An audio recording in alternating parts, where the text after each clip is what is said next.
Hi student, this is सृष्टि और आज हम बात करेंगे एक इम्पॉर्टेंट टॉपिक की जो कि है हमारा स्टैंडर्ड कॉस्टिंग। अगर आप अकाउंटिंग या बिजनेस मैनेजमेंट से जुड़े हैं तो ये कॉन्सेप्ट आपके लिए बहुत यूजफुल होगा। तो चलिए बिना किसी देरी के स्टार्ट करते हैं। तो सबसे पहले हम देखेंगे कि स्टैंडर्ड कॉस्टिंग का क्या मतलब होता है। बेटा, स्टैंडर्ड कॉस्टिंग एक ऐसा टेक्निक है जिसमें किसी प्रोडक्ट या सर्विस के कॉस्ट को पहले से एस्टिमेट किया जाता है। इसका मेन पर्पस होता है कॉस्ट कंट्रोल और एफिशिएंसी बढ़ाना। सिंपल वर्ड्स में बोलूँ तो ये एक बेंचमार्क है जिसे एक्चुअल कॉस्ट कंपेयर की जाती है। अब बेंचमार्क कॉस्ट का क्या मतलब होता है? बेंचमार्क का मतलब होता है एक स्टैंडर्ड या टारगेट जो अचीव करना है।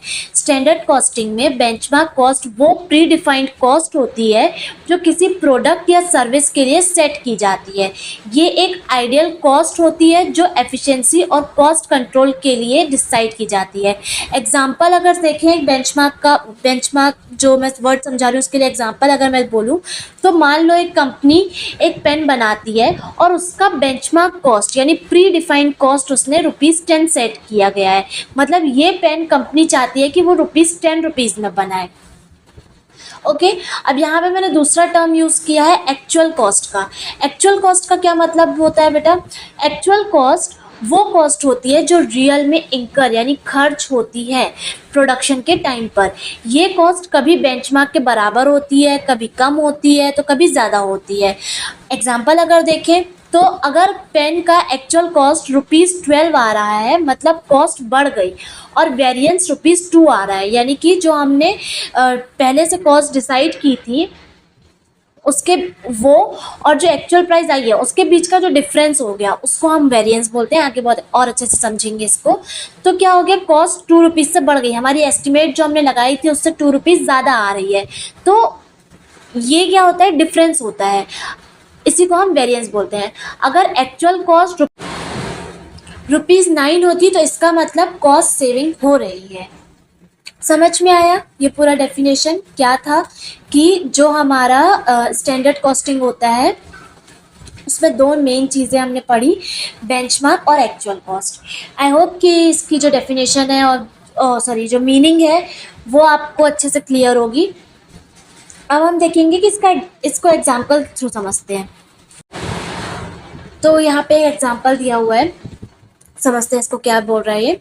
मान लीजिए एक कंपनी छोटे चॉकलेट बनाती है, उसका एस्टिमेट कॉस्ट अराउंड ₹100 पर चॉकलेट है, लेकिन जब एक्चुअल प्रोडक्शन होती है तो कॉस्ट ₹110 आ जाती है।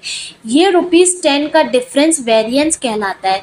स्टैंडर्ड कॉस्टिंग का काम ये एनालाइज करना होता है कि ये कॉस्ट इंक्रीज किस वजह से हुआ, raw material price, labour cost या वेस्टेज की वजह से। आई होप कि एग्जाम्पल क्लियर होगा। नेक्स्ट देखते हैं स्टैंडर्ड कॉस्ट देखते हैं। स्टैंडर्ड कॉस्ट का इंट्रोडक्शन देखते हैं बेटा। क्या है हमारा इंट्रोडक्शन? स्टैंडर्ड कॉस्टिंग जो होता है बेटा वो बिजनेस को कॉस्ट प्लान करने में, कंट्रोल करने में, उनके डिसीजंस को लेने में बहुत ज़्यादा हेल्प करता है। इसमें गुड्स हो या सर्विस हो उसको प्रोड्यूस करने की एक्सपेक्टेड कॉस्ट क्या होती है वो निकालने में हेल्प करता है, जो कि पास्ट डाटा, इंडस्ट्री स्टैंडर्ड और एफिशिएंसी एक्सपेक्टेशंस पे बेस्ड होती है। Got it? अगर बेटा आप कोई बिजनेस रन कर रहे हैं या मैनेजमेंट अकाउंटिंग पढ़ रहे हैं तो ये सिस्टम काफ़ी हेल्पफुल हो सकता है। मैं ऐसा क्यों बोल रही हूँ? क्योंकि ये कॉस्ट को कंट्रोल करता है, अननेसेसरी खर्चे आइडेंटिफाई करके रिड्यूस किए जा सकते हैं, बेटर प्लानिंग कर सकते हैं हम, फ्यूचर प्रोडक्शन और कॉस्टिंग को एफिशिएंटली प्लान किया जा सकता है। वर्कर्स और डिपार्टमेंट की एफिशिएंसी को एनालाइज करने का बेस्ट मेथड है ये। जब कॉस्ट कंट्रोल होती है तो अल्टीमेट प्रॉफिट भी बढ़ता है, इसलिए ये बहुत ज़्यादा इम्पोर्टेंट है। अब समझते हैं कि स्टैंडर्ड कॉस्टिंग का प्रोसेस क्या होता है, कैसे होती है स्टैंडर्ड कॉस्टिंग। इसको हम डिटेल में देखेंगे, अभी ब्रीफ इंट्रोडक्शन इसका देख लेते हैं हम। स्टैंडर्ड पहला क्या होता है बेटा कि स्टैंडर्ड कॉस्ट को सेट करना। मटेरियल, लेबर और ओवरहेड के स्टैंडर्ड कॉस्ट फिक्स किए जाते हैं। दूसरा है हमारा एक्चुअल कॉस्ट रिकॉर्ड करना, जो भी रियल कॉस्ट होती है उसको रिकॉर्ड किया जाता है। थर्ड है हमारा वेरिएंस एनालिसिस। स्टैंडर्ड कॉस्ट और एक्चुअल कॉस्ट का कंपैरिजन करके डिफरेंस फाइंड करना। फोर्थ है हमारा decision making and cost control, variance का रीज़न यानी जो डिफरेंस आया है उसका रीज़न फाइंड करके करेक्टिव एक्शंस लिए जाते हैं। ठीक है, सही एक्शंस लिए जाते हैं ताकि हम उस डिफरेंस को कम या ज़्यादा जो भी है उसको कर सकें। डिफरेंस ज़्यादा तो नहीं करेंगे, कम ही करने का कोशिश करते हैं। तो ये 4 प्रोसेस के अकॉर्डिंग हमारी स्टैंडर्ड कॉस्टिंग होती है। आई होप कि समझ में आए होंगे। ये वैसे हमने ब्रीफ देखा है, ब्रीफ इंट्रोडक्शन देखा है इसको मैं डिटेल में अच्छे से एक्सप्लेन करूँगी नेक्स्ट वीडियो में। सो स्टूडेंट्स, अगर मैं इन शॉर्ट बोलूँ तो स्टैंडर्ड कॉस्टिंग एक पावरफुल टूल है जो बिजनेस को कॉस्ट कंट्रोल और डिसीजन मेकिंग में मदद करता है। अगर आपको ये वीडियो हेल्पफुल लगा हो तो लाइक, शेयर और सब्सक्राइब करना मत भूलना।